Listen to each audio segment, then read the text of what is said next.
ഈ തകർന്നടിഞ്ഞ നിലയിൽ കാണുന്ന കെട്ടിടം ലോകത്തിലെ തന്നെ ഏറ്റവും പഴക്കം ചെന്ന സ്റ്റുഡന്റ് ഹോസ്റ്റലുകളിൽ ഒന്നായിരിക്കും. ഏകദേശം 1500 വർഷങ്ങൾക്ക് മുൻപ് ഈ മുറികളില് China, Tibet, Myanmar, Cambodia, Japan, Korea, Sri Lanka തുടങ്ങിയ രാജ്യങ്ങളിൽ നിന്നുള്ള കുട്ടികൾ താമസിച്ചു പഠിച്ചിരുന്നു. ഇതാണ് ലോകത്തിലെ തന്നെ ഏറ്റവും പഴക്കം ചെന്ന യൂണിവേഴ്സിറ്റി അഥവാ സർവകലാശാലകളിൽ ഒന്ന് നളന്ദ.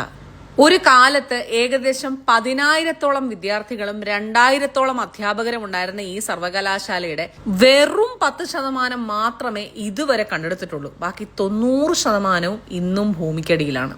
5-ാം നൂറ്റാണ്ടിൽ കുമാരഗുപ്തന്റെ കാലത്ത് സ്ഥാപിക്കപ്പെട്ട നളന്ദ 700 വർഷങ്ങളോളം ലോകത്തിലെ തന്നെ ഏറ്റവും വലിയ വിദ്യാഭ്യാസ കേന്ദ്രങ്ങളിൽ ഒന്നായിരുന്നു. 12-ാം നൂറ്റാണ്ടോടെ ഡൽഹി സുൽത്താൻമാരുടെ പട്ടാള മേധാവിയായിരുന്ന ബക്തിയാർ ഖിൽജി തീയിട്ടതോടെയാണ് നളന്ദയുടെ കഷ്ടകാലം തുടങ്ങിയത്. അന്നുണ്ടായ നാശനഷ്ടങ്ങളിൽ എടുത്തു പറയേണ്ടത് ലോകത്തിലെ തന്നെ ഏറ്റവും വലിയ ഗ്രന്ഥശാലകളിൽ ഒന്നായ ധർമ്മഗഞ്ച നശിക്കപ്പെട്ടു എന്നുള്ളതാണ്. ബക്തിയാർ അലി തീയിട്ട ശേഷം 3 മാസത്തോളം ആ ഗ്രന്ഥശാല കത്തി എരിഞ്ഞുകൊണ്ടേയിരുന്നു എന്നാണ് ചരിത്രം പറയുന്നത്.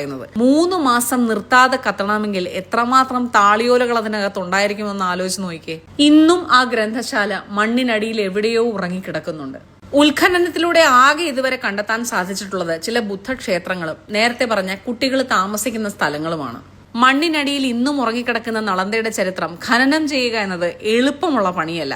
കാരണം നളന്ന് നിന്നിരുന്ന 16 ചതുരശ്ര കിലോമീറ്റർ സ്ഥലം ഇന്ന് കൃഷിഭൂമിയും ആവാസ കേന്ദ്രങ്ങളുമാണ്. ഈ സ്ഥലം ഖനനം ചെയ്യുക എന്ന് പറയുന്നത് നൂറ്റാണ്ടുകളായി ഇവിടെ താമസിച്ചു പോരുന്ന ഈ പാവങ്ങളുടെ വയറ്റ് തടിക്കുന്നതിന് തുല്യമായ കാര്യമാണ്.